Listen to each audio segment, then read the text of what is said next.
Papua itu masih termasuk wilayah Republik Indonesia. Kenapa film dokumenter Pesta Babi, kenapa banyak yang terusik, bahkan diusir untuk nobar? What?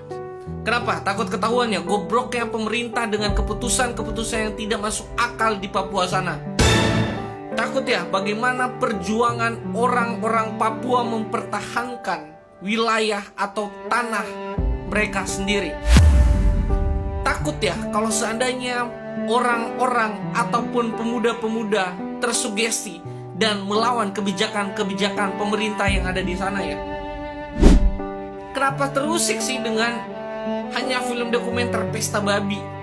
Kenapa sih? Haram? Enggak, itu menceritakan perjuangan orang-orang di Papua sana mempertahankan tanah mereka sendiri. Bahkan mereka nggak bisa menikmati hasil alam. Tanda solidaritas kita yang masih hidup bahwa ada orang-orang yang memilih untuk peduli, mendengar dan tidak diam. Yes. Bersediakah teman-teman sekalian apabila saya ucapkan solidaritas Aceh Papua? Jawabnya Papua bukan tanah kosong. Bersedia? Boleh kita coba? Solidaritas Aceh Papua. Sekali lagi, solidaritas Aceh Papua. Terima kasih, tepuk tangan yang meriah. Pemutaran film Pesta Babi dihentikan di beberapa tempat. Aneh, ada yang takut pada film, ada yang terancam. Siapa dan mengapa? Pesta Babi adalah film dokumenter, bukan film horor, bukan film porno. Film itu juga bukan film fiksi atau karangan sutradara. Film itu merekam tangis hutan yang roboh. Film itu menangkap suara masyarakat adat yang tersisih. Film itu adalah realitas yang berdarah-darah di tanah Papua. Tapi mengapa kebenaran justru dianggap sebagai ancaman? Penghentian pemutaran film Pesta Babi adalah lonceng kematian bagi akal sehat, bagi demokrasi kita. Jika film itu salah, bantahlah dengan data. Jika narasinya keliru, bukalah ruang debat. Membubarkan kerumunan nobar bukan solusi. Itu adalah bentuk kepanikan yang nyata. Katanya kita hidup dalam demokrasi.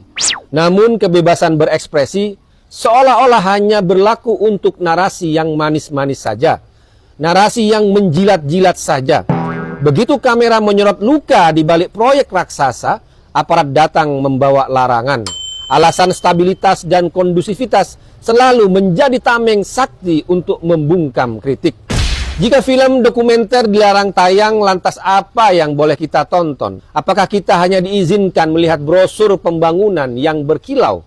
Menghalangi publik melihat fakta lapangan adalah pengkhianatan terhadap ilmu pengetahuan. Ini bukan sekedar soal film. Ini soal hak kita untuk tahu apa yang sedang terjadi di atas tanah kita sendiri. Yes. Apa yang terjadi dengan saudara-saudara kita di Papua? Siapa yang sebenarnya ingin dilindungi di negeri ini? Rakyat Papua yang kehilangan ruang hidup atau mereka yang berpesta pora di atas eksploitasi? Perkenalkan, nama saya Witi Lutrisya Kejarwanma. Saya berasal dari Papua, tepatnya Papua Barat Daya, dari Kota Sorong. Saya berasal dari Raja Ampat. Saya putri asli daerah Raja Ampat. Kesan yang saya dapat yaitu pertama, saya bisa tahu apa yang terjadi, yang benar-benar terjadi di daerah yang dimana di luar dari pengetahuan kita, masyarakat di luar sana, apalagi di pusat gitu.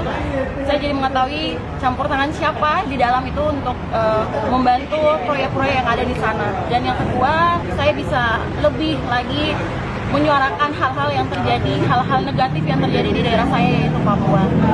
Dan saya bersyukur banget ada orang yang bisa berpikir untuk membuat dokumenter ini, sampai kami masyarakat Papua sangat tertolong lewat dokumenter ini. Buat kalian yang telah menyelenggarakan acara ini, kalian jangan berhenti untuk menyelenggarakan acara-acara penting kayak gini, karena kalian sangat membantu kami masyarakat yang ada di timur maupun ada Papua, Maluku atau NTT atau manapun itu, kalian sangat membantu kami masyarakat Papua. Terima kasih banyak untuk dukungan dan acara yang telah kalian kalian buat ini. Untuk kalian semua masyarakat Indonesia, terkhusus buat kalian yang ada Papua, saya saran untuk kalian bisa nonton film ini karena film ini sangat penting. Film ini memiliki pesan dan kesan sendiri buat kami masyarakat Papua.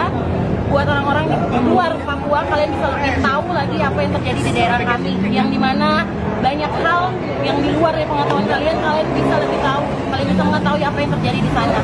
Dan buat kalian, jangan berhenti untuk cari tahu tentang film tersebut karena film ini memiliki pesan-pesan tersendiri gitu untuk kami masyarakat Papua. Terima kasih banyak untuk semua masyarakat Indonesia, semua orang yang ikut serta menonton film ini, menyebar film ini. Kami sangat mengucapkan terima kasih. Saya mewakili masyarakat Papua, terutama orang Papua asli. Saya sebagai perempuan Papua asli dan perempuan adat, saya sangat berterima kasih. Terima kasih semuanya. Mantra Timur, Beta Timur, Beta Bang. Terima kasih. Ketika Gubernur Papsel ditanya wartawan tentang film Pesta Babi. Minta tanggapan soal film Pesta Babi. Ini kan sudah orang sudah bilang sudah mendunia mungkin. Sini aja pakai sini. Kalian biar bagus. Ya pertama saya belum nonton. Memang saya cari linknya agak susah ya. Tapi kedua memang Pesta Babi ini kan syarat makna filosofis, makna budaya. Jadi kita harus arif dan bijaksana untuk memahami dan menanggapi, mengomentari budaya. Hanya di Papua itu di beberapa etnis itu budaya yang sama bisa dimaknai secara berbeda. Oleh karena itu kita harus paham konteksnya.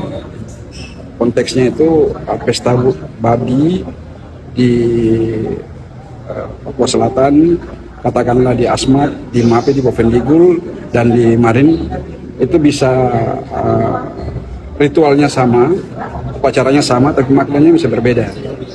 Ada pesan-pesan moral, pesan-pesan budaya di situ. Memang manusia itu tidak bisa dipisahkan dengan lingkungannya.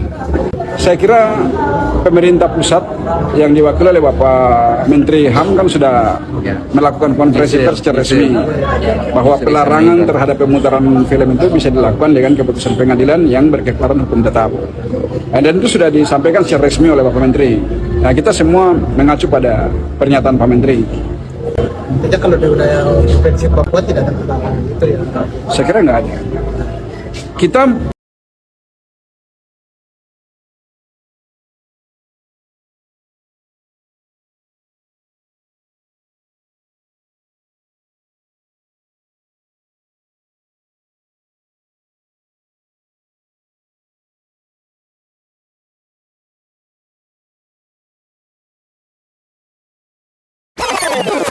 Saya sebagai orang Katolik belajar dari film ini. Dia berbicara tentang Pesta Babi, tapi ternyata banyak sekali simbol-simbol tentang kekristenan di sana, tentang salib.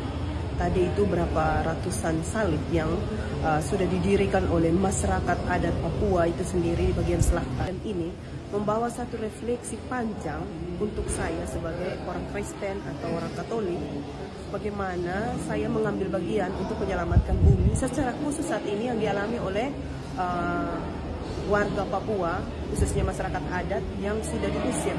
Ini bukan soal kehilangan lahannya, tanahnya atau alam yang ada, tetapi juga kehilangan terkait habitat, adat istiadat. Dan kalau saya bilang ini semacam genosida, karena akan memindahkan atau memudahkan masyarakat yang sudah duduk di tanah itu dan harus bergeser ke wilayah yang asing, yang otomatis budaya mereka di tempat itu akan hilang.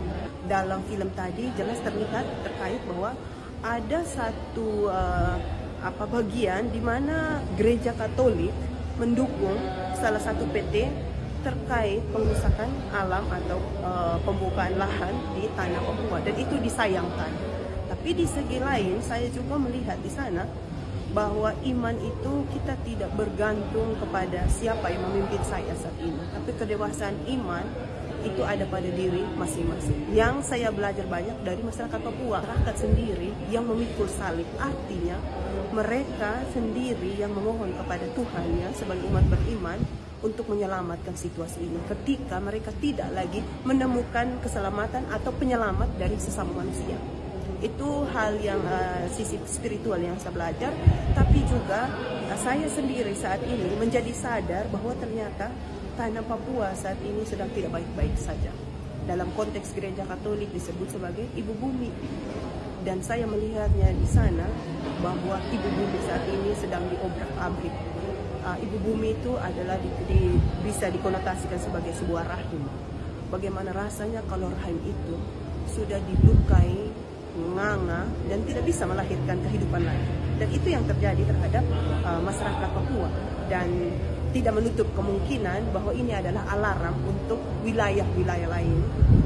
Yang kita lihat sekarang salah satunya terjadi pada tanah Flores itu sendiri yang juga sedang berhadapan dengan isu geotermal atau tambang, di mana gereja Katolik hadir untuk menolak terkait isu geotermal ini yang sudah disuarakan beberapa tahun terakhir, dan bahkan para uskup serta sewilayah gereja WND tanah Flores dan Denpasar bersepakat untuk menolak geotermal. Secara khusus di Keuskupan Labuan Bajo walaupun 2 tahun, tapi dalam surat Gembala Bapak Uskup terus menyuarakan tolak terhadap eksploitasi alam dan eksploitasi manusia. Harapan saya sebagai umat, sebagai manusia yang ada di bumi ini, apa yang disuarakan oleh gereja atau Vatikan melalui beberapa dokumen atau ensiklik terkait ekologi, isu perubahan iklim, perjuangan-perjuangan yang dibuat oleh gereja yang disuarakan, saya pikir itu harus ditanggapi oleh seluruh umat Katolik di seluruh dunia maupun masyarakat lainnya. Dan harapan saya kepada gereja Katolik untuk seluruhnya untuk bersama-sama menyuarakan, menolak apa yang dilakukan oleh pemerintah saat ini terhadap tanah Papua. Dan saya pikir lembaga-lembaga dalam gereja Katolik seperti GPIC harus lebih banyak bersuara. Kami Aliansi BEM seluruh Indonesia teriakan wilayah Sumatera Barat menyatakan sikap bersama masyarakat Papua menolak PSN yang menghilangkan hak-hak masyarakat Papua. Papua bukan jangan bukan. Kami masih mau hidup. Kami mau hidup di tanah kami sendiri, bukan di tanah orang lain. Kami mau hidup di atas tanah kami dengan bebas. Jangan bunuh kami, tidak boleh bunuh kami.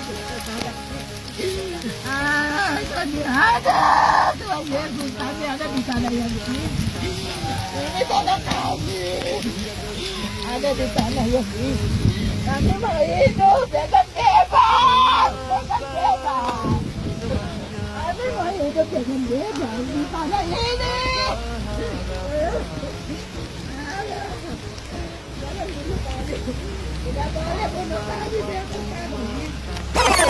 Setelah nonton film ini rasanya seperti ditampar ya. Dan kalau teman-teman mengira bahwa film ini hanya tentang Papua, sebenarnya tidak. Masya Allah ya Allah, luar biasa. Penjajahan yang seharusnya kita usir, ternyata penjajahan itu datangnya dari pemerintah itu sendiri. Film baru saja yang kita nonton, kesan yang saya dapatkan di Papua saat ini sangat disayangkan sekali, di mana terjadi perampasan tanah adat. Setelah menonton film Pesta ini, saya semakin tersadar seberapa menderitanya rakyat Papua di sana yang sebentar lagi akan kehilangan hutan adatnya. Pesta Babi ini berhubungan sama riset Indonesia, makanya aku tertarik untuk lihat filmnya. Nah, jujur itu aku perasaannya ada perasaan kesal sama pemerintah yang gitu. Tadi waktu nonton film Pesta Babi, Mama rasa sedih sekali. Pertahanan juga sudah dicaplok. Sangat terkejut melihat apa yang terjadi di sana. Apa yang disuarakan di luar tidak seperti yang kita lihat kenyataannya sendiri. Saya sangat merasa terkesan dalam film ini bahwa yang saya simpulkan ketika terjadi operasi militer di seluruh tanah Papua itu akan mengikuti dengan pembukaan lahan, perampasan tanah adat. Karena akhirnya aku jadi sadar bahwa apa yang disebut pembangunan itu ternyata datang dengan harga yang tidak murah. Tanah yang hilang, hutan yang dibabat habis, dan suara yang tidak didengar. Sehingga sistem ini luar biasa merusak dan tidak ada sedikit pun membuat kesejahteraan bagi masyarakatnya. Bagaimana masyarakat mereka dipujuk, kemudian setelah itu mereka dikhianati bangsa sendiri. Bagaimana mereka bertahan hidup, namun keadaan mereka itu tidak dapat dilindungi oleh pemerintah. Dan kalau teman-teman mengira bahwa film ini hanya tentang Papua, sebenarnya tidak. Film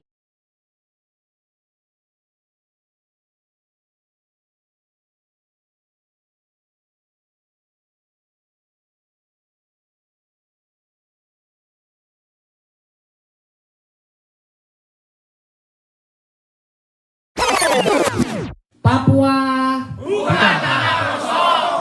Hutan bukan tanah kosong. Tepuk tangan.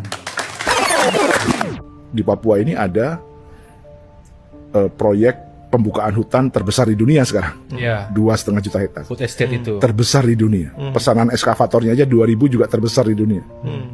Dua, ada pengungsi sampai 107.000. Dan gak ada di headline, gak ada di algoritma, gak jadi trending topic, gak ada FYP. Dan yang ketiga, ada konflik bersenjata yang masih aktif. Tiap hari ada orang mati.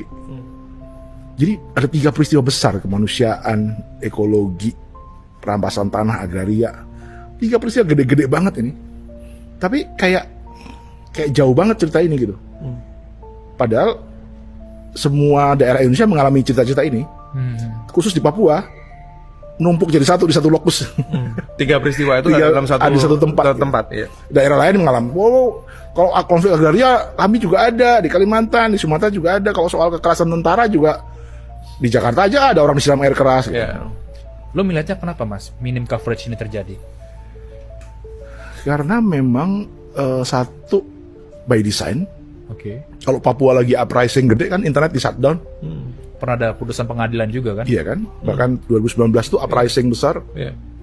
Peristiwa demo besar dan perlawanan masyarakat yang merata di Papua di shutdown. Tolak PSN. Persekutuan Gereja-Gereja di Indonesia telah melaksanakan sidang majelis pekerja lengkap PGI di Merauke dari tanggal 30 Januari sampai dengan 2 Februari 2026 yang dihadiri oleh utusan 105 gereja anggota, 30 PGI wilayah dari seluruh Indonesia, lembaga-lembaga ekumene dan lembaga-lembaga mitra PGI. Setelah melakukan kajian dan mendengar suara masyarakat adat Papua, gereja-gereja di Papua dan Majelis Rakyat Papua, kami bersepakat menyatakan: 1. Gereja-gereja di Indonesia mendukung masyarakat adat yang menolak proyek strategis nasional di tanah Papua. 2. Gereja-gereja di Indonesia menolak militerisme dan otoritarianisme di Indonesia dan mendorong penghargaan terhadap demokrasi dan hak asasi manusia. Merauke, 2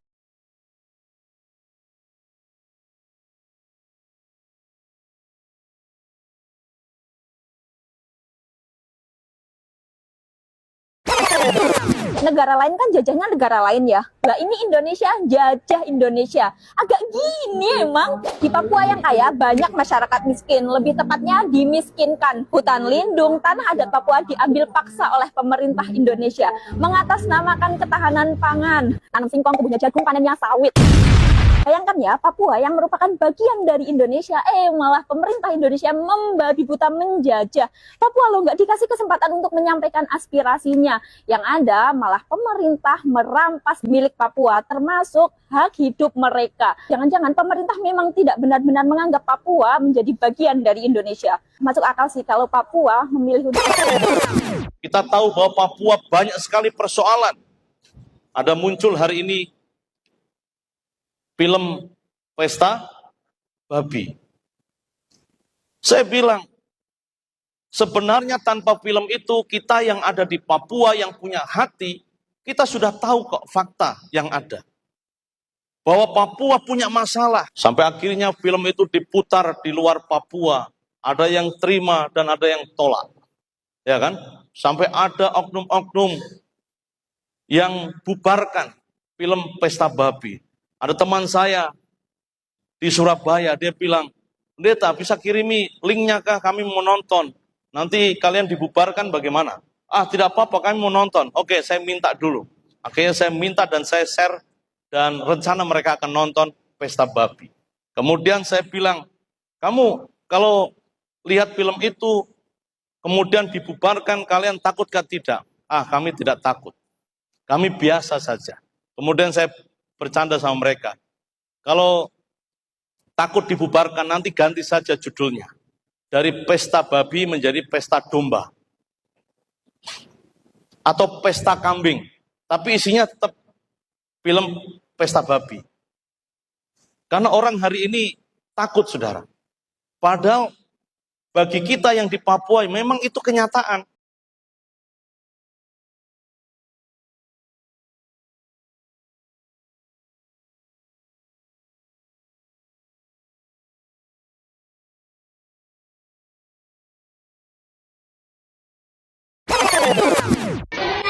Iya, ini adalah film dokumenter.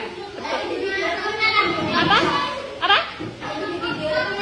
Iya, betul. Karena itu videonya itu adalah real masyarakat Papua Selatan. Yang apa? Yang tanahnya itu diapakan tanahnya? Yes. Digusur, bukan busur. Dipakai untuk kalian punya rumah nggak? Punya. Nah, rumahnya ini kan milik sampean. Terus tiba-tiba ada orang baru, mereka datang ke rumahmu tiba-tiba menggusur rumah kamu. Kira-kira apa yang terjadi di situ? Apa yang kamu rasakan? Sedih. Apa? Apa? Marah. Iya. Nah itulah yang ada di film tersebut. Kalau kita di sini di Jawa, kita kan di Jawa ya. Makanan pokok yang kamu ketahui itu apa? Apa? Nasi. Oke. Apa lagi? Apa? Gandum. Makan roti ya. Oke. Terus apa lagi? Sate. Yes. Nah, sagu. Bagus. Sudah pernah makan sagu? Sudah?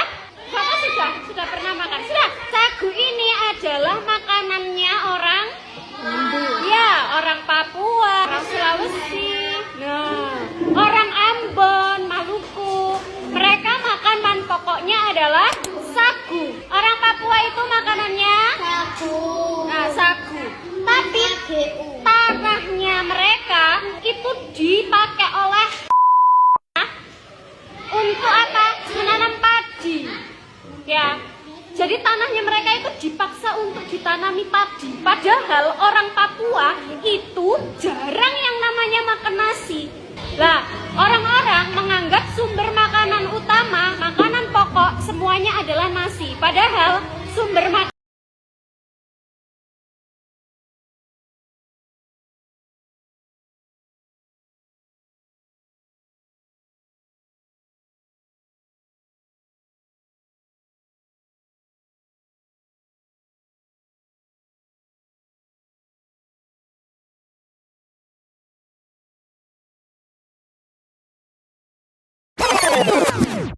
Simpel Pak sebenarnya. Bapak duduk sama kami. Nggak usah. Iya, Bapak bilang monitoring, silakan. Bapak monitoring kalau mau. Bukan, Mas. Ini enak kan jadinya nonton bareng. Izin iya, Pak. Bapak pasti belum nonton juga kan? Silakan. Keramaian itu Pak, itu hak Pak, bukan perlu izin, tapi perlu pemberitahuan. Undang-undang ngomong gitu loh. Undang-undang. Betul, undang-undang ngomong gitu. Ini wilayah saya. Ini Pak, wilayah kita semua masyarakat kita semua. Kamu KTP mana? Coba periksa nih. Periksa KTP mana? Kenapa Pak? Tiba-tiba Pak. Kok? Saya ke Lisinang loh. Coba lihat. Bang, coba. Besok kalau dia ke kantor. Pesta babi lagi rame banget dibicarain oleh netizen dan masyarakat. Buat kalian yang nggak ngerti pesta babi ini menceritakan tentang apa, gue di sini bakal ngerangkumin poin-poin pentingnya dari beberapa sumber yang gue dapat dari internet. Kalau misal ada kesalahan bisa bantu koreksi, kalau ada tambahan informasi bisa bantu komen di bawah, kita diskusi bareng. Intinya sendiri, pemerintah Indonesia sedang membabat habis atau membuka wilayah di hutan Indonesia sebanyak 2,5 juta hektar. Untuk apa? Untuk ditanamkan sawit, tebu, padi, dan juga peternakan. Proyek ini sebenarnya sudah ada dari zaman Presiden Soeharto, tapi pas itu zaman itu dia gagal. Akhirnya dilanjutkan lagi oleh Presiden SBY, tapi belum segede itu, lalu Jokowi dan sekarang Prabowo. Dari sekian banyak proyek-proyek di Papua sendiri, ada 10 perusahaan yang berdiri di sana dan semua itu dimiliki oleh satu keluarga. Siapa itu? John Lin Group. Tapi ada 3 nama keluarga yang perlu kalian ingat. Haji Isam, Fanggioni, dan juga Martua Sitorus. Beberapa fakta yang gue kumpulin, salah satunya hutan dan rawa-rawa yang menjadi sumber ekonomi dan juga pangan mereka itu habis dihancurkan. Buat yang bingung kenapa kalau gitu orang Papua kagak berontak ke segala macam, guys, mereka tuh dijaga oleh TNI, bukan Satpam tapi TNI. Dan tanah mereka itu juga diincer untuk menjadi apa? Dijadikan markas TNI. Di dokumenter itu juga dijelaskan kalau TNI yang seharusnya melindungi warga-warga Papua itu malah anarkis dan bengis. Mereka melakukan hal sebaliknya. Mereka itu ngebully, mereka itu menganiaya orang-orang di sana. Bahkan hutan yang udah digunduli dan dijadikan sawah atas perintah orang-orang Serakah itu ditinggal begitu saja. Dalam artian sebagian besar tanah-tanah yang dijadikan sawah tersebut ditelantarkan karena orang Papua sendiri nggak ada modal untuk merawat sawah tersebut. Salah satu penduduk di film itu juga